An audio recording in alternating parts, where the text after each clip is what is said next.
All right, so let's discuss this topic. Starting from right after the first assessment, we actually discuss about um, the entry strategy. Okay, and which is making sense after we decide the market that we want to expand the business to. The next thing that we need to discuss is to how do we enter it. Okay, so the first question is which market, okay, or which customer that we want to enter, and the next question is basically about how do we enter it. Okay, therefore, the previous couple of sessions we discussed about the um, uh, entry strategy. Okay, now let's discuss this in a bit more detail. Okay, right. So the business strategies here actually include these aspects: the marketing aspect and also the business operations management that we need to consider when it comes to our entry strategy. All right, so this is the a few questions that we want to ask ourselves when it comes to assessing the opportunities. We need to consider whether if we bring new product to the new market, we also need to consider whether we can make it, whether the product or service that we want to introduce is doable. Okay, so we have the technologies to do so. Okay, and the next thing that we need to ask is the market feasibility, whether we have customers who want to buy the products or services in the host market as well. Okay, and the next one is the economic feasibility, which is basically about whether it is worth it or not for us to make. Okay. Remember, in the international operation, we also need to consider the logistical aspect of the operation, because sometimes it may be a little too far for us to supply the products, for instance. So that is actually giving us a different challenge, okay, when it comes to the international operation. Okay. All right. So this is actually showing us, oops, sorry. This is showing us a little bit of the evolution when it comes to global business, how a company evolves to become a global operation. They may start the global marketing, or they may start with the domestic marketing, domestic operation. They focus on domestic market, and they expand to the business through exports. And after that, they do country by country marketing. Okay, they have not become the multinational yet, but they execute the international operations based on the country needs. Okay, so they may have operations in overseas. They have a window company, for instance, but they manage that based on case by case basis. Okay, and the next one is they are more engaged as a multinational company, so they become they have region by region marketing operations, for instance, and lastly they become a global business in the last stage of the operation. Okay, here when it comes to global business, a lot of people offer their own definitions. What do we mean by global? Well, I think one of the metrics that people have, the agreement refers to the hard data, like like sales revenue, how much sales revenue that you generate from the overseas market. If more than half of the revenue is still earned in your domestic market, they may challenge, they have some reservation whether your organization is a global company. Okay, but if more than half, or at least half of the revenue is earned from overseas market, then yes, it is a strong indication of a global company. Okay, of course we can also look at it from the other aspect, such as the whether they have the process to become in their global operation, or whether they have integrated the process in the global operation or not. Okay, right. So that's briefly how a company evolves to become a global operation. Now, it is also interesting to know that with the development of with the digitization of business, okay, a company, we may shortcut the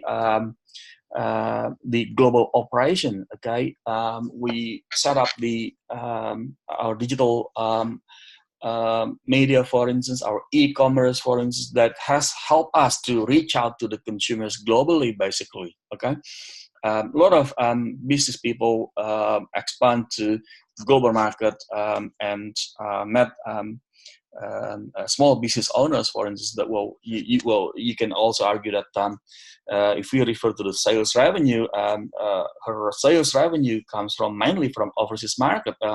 She set up the her website, and she participates in the e-commerce market, such as the either eBay or Etsy or and so on and so forth. And she gets customers from overseas, basically, and mainly the business comes from overseas market. Well, you could also argue that it is an overseas company.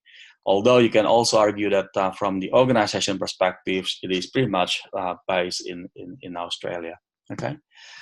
All right. So, in terms of the international marketing operations, from marketing perspective, one of the things that we need to consider is the standardization and adaptation. Okay. So that affects the products or services that you want to use to expand to the new market, to the host market. Okay, how much would you defend your standardized products, okay, or services, right? Or would you adjust it to the local market? Okay, so that is one of the issues that we need to discuss. Both have pluses and minuses, definitely. Okay. From concept perspective, the standardization adaptation actually refers to the degree where the marketing mix elements differ from the home market. Okay, the marketing mix, how much different the marketing mix variables that we offer in the host market to the home market. Okay, if they are so different, then yes, we actually adopt the adaptation strategy. Okay, in my observation, at least there's some level of adjustment that that companies make. So it's probably hard to find a purely standardized products or services. Because at least the companies need to consider how to adjust the label, for instance. Okay, if you look at the standardization and adaptation again, probably one of the companies that that are quite strong in terms of standardization is probably the Coca-Cola company. Well, they also adjust their at least their packaging in Thai market. For instance, they offer they translate their brand name into local language, for instance. Okay, and if you look at the this adaptation perspective, McDonald's is my classic example where they try to adjust their offering to meet local customers' need. Okay, in Australia, pretty much McDonald's offers burgers, and now they come with the salads, okay, and a few other things like chips and also ice cream. But in some countries in Asia, for instance, in Indonesia, for instance, they offer different things. They offer rice and chicken, for instance, chicken like the one at Kentucky Fried Chicken, for instance. Okay, and they also offered omelette. Can you believe that? So because rice is, rice penetration in the consumer penetration of rice product penetration is quite high in this market, so they offer that as well in this market. Okay, so they make the adjustments. Okay, in fact, if you look at in Sydney market, they also offer halal food, for instance, in Bankstown area. They adjust it to the local customers' need. Okay, right. So the issue with the standardization adaptation actually revolves around the consistency across the globe. Okay, which is related to the brand identity. Okay, now this is the thing. You can argue that brand identity should go beyond the product features, but nonetheless, the product features actually helps the customers to understand the brand identity. Okay, what the brand stands for in the consumer's mind. Okay, so that is the dilemma actually when it comes to standardization and adaptation in the context of global brand decision. Okay, so if you look at Tim Tam, for instance, we always know in Australia Tim Tam has 2 layers of biscuit. We have cream in the middle, and we also have chocolate, full-blown chocolate cover on top of these 2 cream biscuits. Okay, and when we expand the business to overseas market, would we able to adjust it to local customers' need? Okay, that is a big question. Okay, and again, in terms of brand decision, we also need to look at the customer preference basically, and we also need to consider whether the brand that we launch, that we want to launch in the host market has a positive meaning. Lumia, for instance, people argue that it means something bad in Spanish. Look, I'm not a Spanish. I'm not familiar with the Spanish basically, but that's what when I read that article, I was a bit shocked actually. Okay.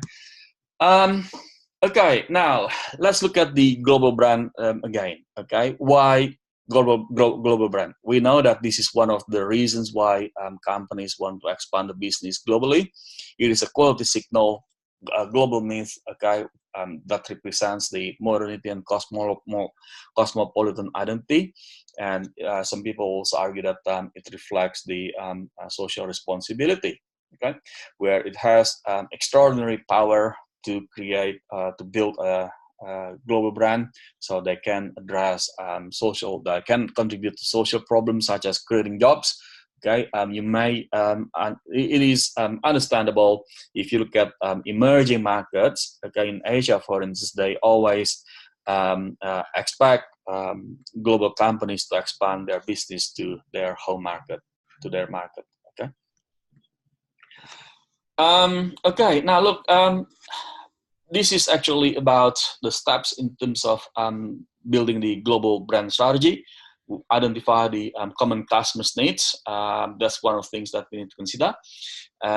What are customers' needs that people share, that these 2 markets share, and we also need to have a process that we also need to establish a process when it comes to communicating the brand identity to consumers, the channels, and also the stakeholders. Okay, so think about if you launch either Tim Tam or Shapes or any other brands into overseas market, you need to think about the process in terms of how you establish the brand identity. Okay. There should always be a way to track the success and to monitor whether it is successful or not. And we also need to consider both approaches, either top-down approach where we make the decision in the head office or in the regional office, and bottom-up approach where the local marketers may also help us to make that decision. Okay. Okay, now the other thing that I also would like to bring to you when it comes to global brand decision is the value of a global brand. Okay, does it really create value? Okay, does a global brand really create value? Okay, well, in Europe, in Belgium, for instance, P&G replaced Dash with Ariel because they want to standardize their operation in Europe. Okay, and as a result, unfortunately, they couldn't pick up the same revenue level in this market. Okay, so that may be a signal where there is an intrinsic value of a global brand. That is a signal whether it has the intrinsic value of a global brand or not. Okay, consumers may have their own bonding with the current brand already, with the local brands already. When they replace it, they may lose the identity. Okay. The other issue when it comes to global brand is the private branding, where in fast-moving consumer goods industry, for instance, a lot of supermarkets actually develop their own private branding to support their own business. Okay, and of course, the other thing that we also need to consider is the trademarks and brand protection. Hungry Jacks, for instance, it was, or in Australia we have Hungry Jacks, but on the other parts of the world we have Burger King. When they wanted to expand the business to Australia, someone in Adelaide has registered the Burger King brand name. So they launched a different brand name, which is Hungry Jacks. And a few years after that, look, they invest a lot of money, and they built the brand, they built the outlets, they built the expertise, and so on and so forth. And the Burger King brand name owner, didn't want to continue with the business because they wanted to go to, for retirement. And the brand is now made available. At that time was available, but Hungry Jack's brand has been established in the Australian market. Okay, so yes, trademarks and brand protection is also something that we need to investigate, whether we can register the brand name or not in the host market. Okay, that's one of the details that we also need to observe. And of course, the meaning of the brand, whether it means something positive in the host market, it may mean something positive in our home market, but when we expand it to the host market, we need to double check that. Okay. All right. Now we discussed this one. We touched on the standardization adaptation when it comes to global product strategy. Okay.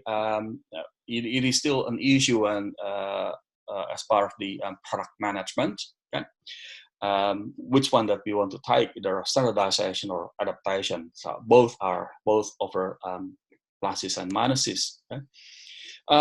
The other issue that we also need to look at when it comes to global product strategy is the new product development process. Okay, to what extent that the regional office or the world headquarters would get involved in the new product development process? Okay. Would they affect the how the local marketers operate in developing the new products, or would they leave it to the local expertise and so on and so forth? That is actually the dilemma. And of course, we need to consider the corporate culture as well when it comes to making a decision that involves the process. Okay.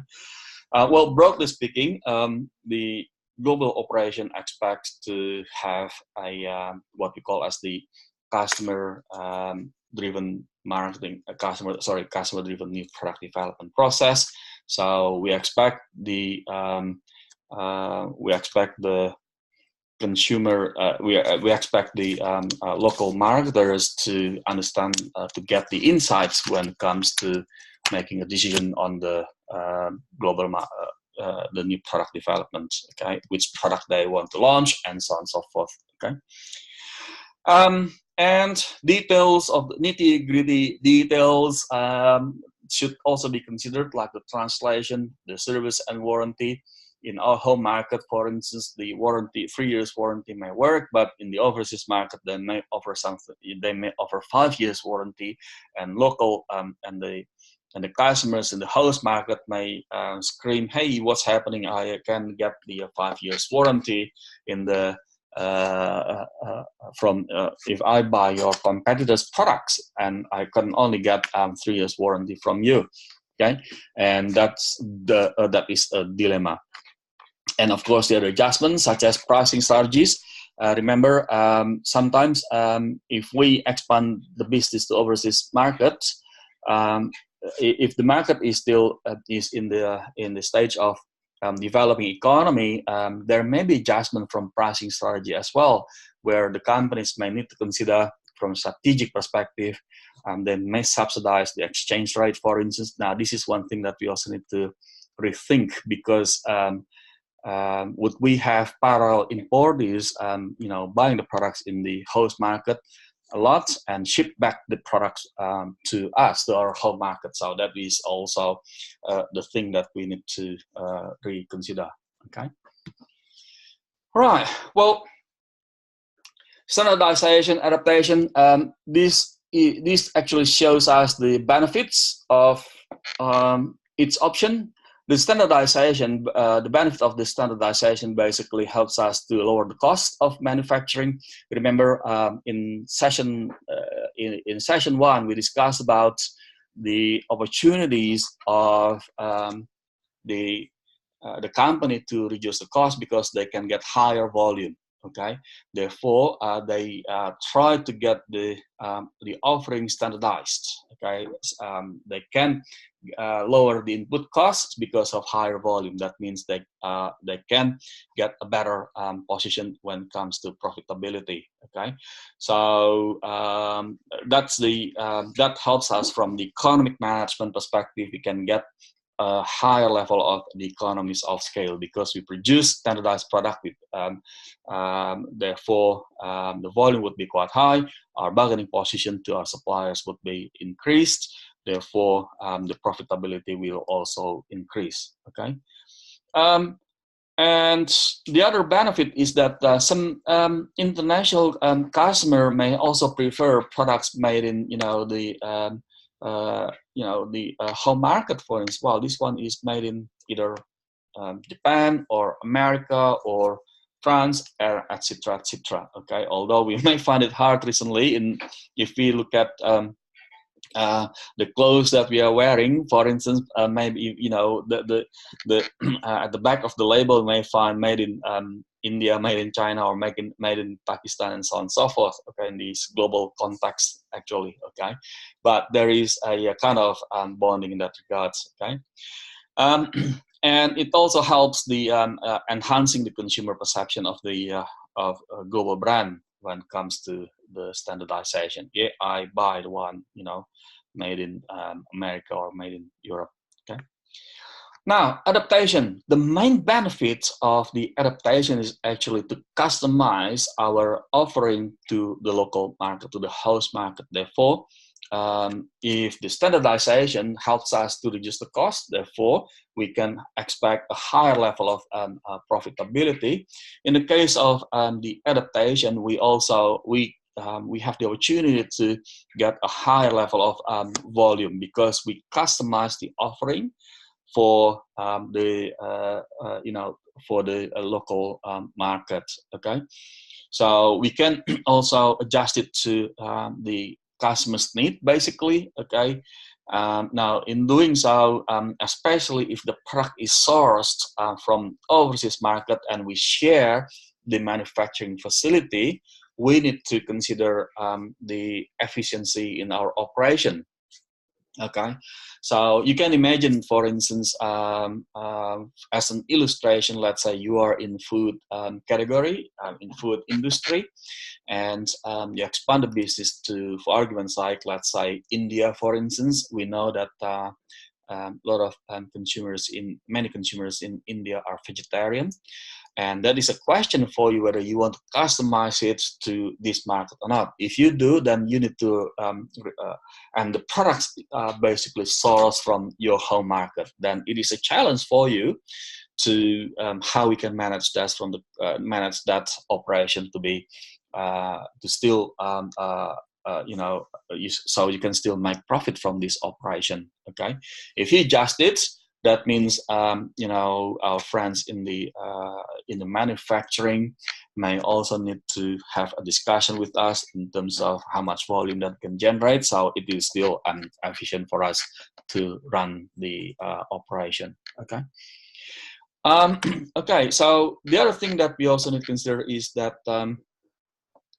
we need to be aware that the products that we develop in the home market are basically affected by our own culture, our own values. Okay, so think about whether we need to make the adjustment to the host market to suit their local values, local culture, for instance. Okay, so that is the logic behind adaptation. Okay. Just in saying that, could I please ask your comments, guys? We know Vegemite is one of the icon brands in Australia. What do you think if we, let's say, if we export that to any other market, overseas market? What do you think the chances are? The chances are Zero. Zero. Why is that? I don't think there are too many countries that would enjoy the taste of Vegemite. Right. Okay. What do you think, Ihao? Can you hear me? Yeah, I can. Okay. So for export, I think the first thing is about the policy. It's according to the policy. If another country have a really welcome policy to import some goods from like Australia, yep. And secondly, I think it's about the what kind of goods like Australia. I think that because I'm from China, so the China and Australia have a free trade agreement. Right. I think that is in 2005. Yeah, I think so. And during these years, the agricultural schools from Australia have the huge exported to China. Yeah, so I think these 2 points. Yeah. Right. Okay, fair enough. Okay. Right. Well, the same thing. Products in China, for instance, we have in China's market. There should be some specific products in customized to the local culture, and when we expand that product to any other market, such as Australia, for instance, there may be some cultural gaps in here as well. Okay. All right, so that's basically a few issues that we need to consider, including the standardization and adaptation. Okay, yep, we have made the decision about the markets that we want to expand the business to, and then we also need to consider the entry modes, and of course, from the specific entry strategy perspective, we need to decide, okay, which product that we want to use as our flagship to enter that market. Okay, it is also a critical decision for us to because we, at the end of the day, we want to win the consumers in the host market. Right. Well, a bit of standardization and adaptation, as we discussed before, where we have Coke, for instance. They're not purely standardized. Their offering, at least we have seen the adjustment on the product labeling. For instance, they translate the in Thailand market, for instance. If you look at that market, you'll find the packaging has been a lot of global brands have translated their packaging to local markets. Okay, either Kit Kat, Coke, Coca-Cola, and so on and so forth. Okay, of course, not to mention the McDonald's as another example. Right. Now this one here is basically the driving force to standardization. What are the factors influencing our standardization or adaptation? Okay.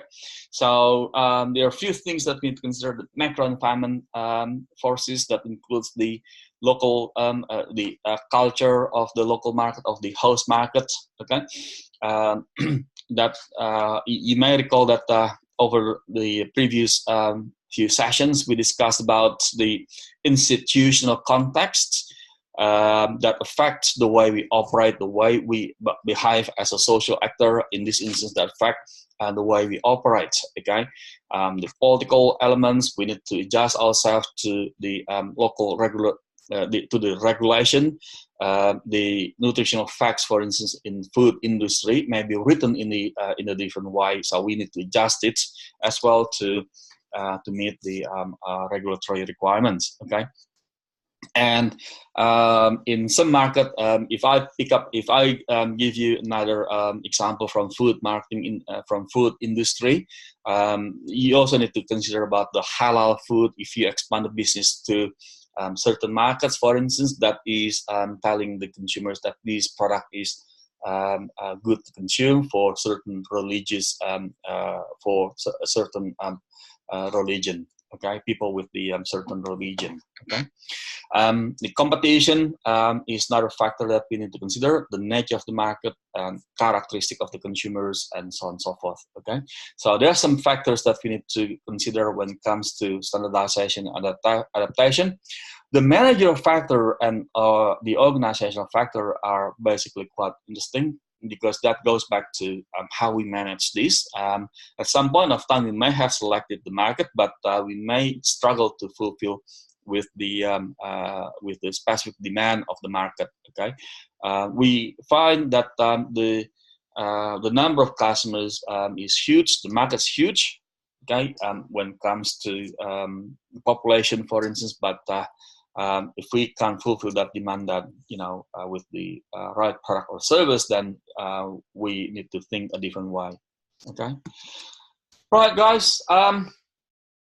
So today we discussed about the standardization and also adaptation, where we basically, in terms of why standardization, the focus is actually to get the more efficiency, to run the operation more efficiently, basically, because we have the volume, we have the capacity, and the next question for us is actually to where can we, with this capacity, where else can we expand the business to? Okay, and when it comes to the adaptation, we actually think about how can we suit to local customers' need. That is the main focus of the adaptation.